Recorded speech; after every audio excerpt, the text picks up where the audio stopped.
Dear student, I welcome you to the lesson 3 of hypertensive disorders of pregnancy. Suppose a prima gravida came at 35 weeks of pregnancy with raised blood pressure and headache. So it's a case of preeclampsia with severe features. Now, how we'll proceed to manage her? You should take detailed history regarding any complaints, menstrual history, obstetric history, medical history, family history, history of any antenatal checkup, treatment history. General examination includes body weight, pallor, edema, jaundice, respiratory rate, pulse, blood pressure, examination of the thyroid gland, heart and lungs. Obstetric examination includes symphysiofundal height, lie, presentation, fetal heart sound, and PV examination. What are the objectives of management? It is to control blood pressure, to prevent eclampsia and its complication, delivery of the baby, and restoration of the health of the mother in puerperium. The patient should be treated in hospital. Delivery is the ideal treatment.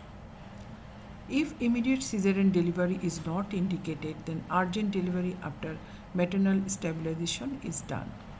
When delivery is must, in case of eclampsia, uncontrolled hypertension, DIC, fetal compromise, HELP syndrome, hepatic or cerebral hemorrhage, pulmonary edema, persistent symptom, acute renal failure, placental abruption, severe oligo. To stabilize blood pressure, you can use antihypertensive, labetalol, methyl-dopa, nifedipine. The goal of antihypertensive therapy is to achieve a systolic blood pressure less than 160 mm and diastolic blood pressure less than 105 mm. Investigations: 24 hours urinary protein. It can detect total loss of protein in 24 hours. Renal function test exclude renal involvement. Liver function test exclude HELP syndrome. In case of severe preeclampsia, there may be water and electrolyte imbalance. So, serum electrolytes should be done. To exclude DIC, coagulation profile should be done. Other routine investigation also done. To prevent complication, you can use magnesium sulfate. For fetal monitoring, fetal kick count and fetal heart sound should be here. To prevent lung maturity, dexamethasone or betamethasone can be given if there is any doubt about the maturity of the fetus, because respiratory distress syndrome is an important cause of neonatal mortality in prematurity, and antenatal steroid may prevent RDS. For fetal maturity, ultrasonography should be done. It includes growth of the fetus and also assess the amniotic fluid volume. Doppler study of the umbilical artery can be done and NST also done. If delivery is delayed, then careful monitoring of the condition should be assessed. Hourly or 2-hourly assessment of the vital parameters, intake and output chart, and also some investigation. The mode of delivery is vaginal or cesarean section. If her Bishop's score is favorable, then oxytocin followed by ARM can be done. But induction delivery interval within 6 to 12 hours. But it also depends upon maternal and fetal condition. During delivery, careful monitoring is mandatory. It includes stabilization of the blood pressure, intrapartum CTG, urine output, and prophylactic MagSulf if not given. Cesarean section may be needed in case of unfavorable cervix, malpresentation, fetal distress, any warning sign, expected induction delivery more than expected hours.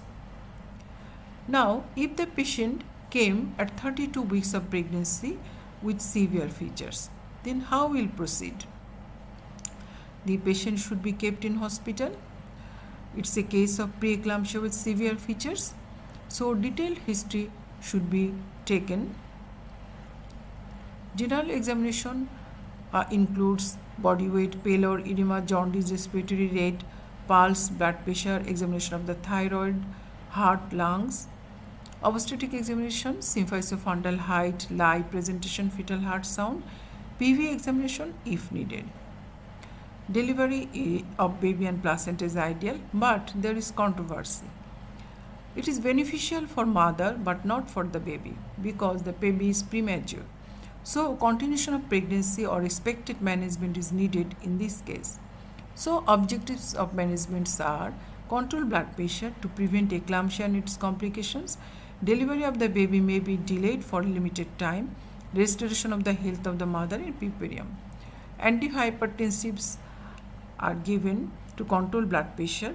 Labetalol, methyl dopa, nifedipine. Sometimes IV infusion may be needed. Dexamethasone should be given because it prevents RDS. Prophylactic magnesium sulfate should be given. Magnesium sulfate has been shown to decrease the risk of eclampsia by more than 50% cases. For prophylaxis, we administer a loading dose 4 to 6 gram intravenously over 15 to 20 minutes. It also gives neuroprotection of the baby. Careful monitoring during this expectant period, hourly or 2-hourly assessment, intake output chart and some investigations. Proteinuria daily, complete blood count 3 times in a week, liver function and renal function 3 times in a week, serum electrolytes and coagulation profile weekly. Prevention of maternal complication depends upon high index of clinical suspicion. For fetal monitoring, kick count, fetal heart sound is important. You can also do ultrasonogram to assess the fetal growth, amniotic fluid assessment, also Doppler velocimetry and NST is mandatory, and for baby neonatal consultation because the baby is premature. Regarding delivery, there should be balance between maternal and fetal condition and the level of care. Duration of expectant managed treatment depends upon individual basis, estimated fetal weight, gestational age, maternal desire, maternal and fetal status. If condition is stable, then continue up to 34 weeks of pregnancy, then delivery of the baby and placenta. Mode of delivery again vaginal and cesarean section. Usually at 32 weeks, Bishop's score is not favorable, so vaginal delivery is less likely. But if Bishop's score is favorable, then you can use oxytocin, later on ARM. Induction delivery interval within 6 to 12 hours. But it also depends upon maternal and fetal condition. And careful monitoring during labor is mandatory to stabilize blood pressure, interpartum CTG, urine output, and also prophylactic MAC-SULF. And at any time, emergency cesarean section may be needed. If this patient came before 28 weeks of pregnancy, what happens?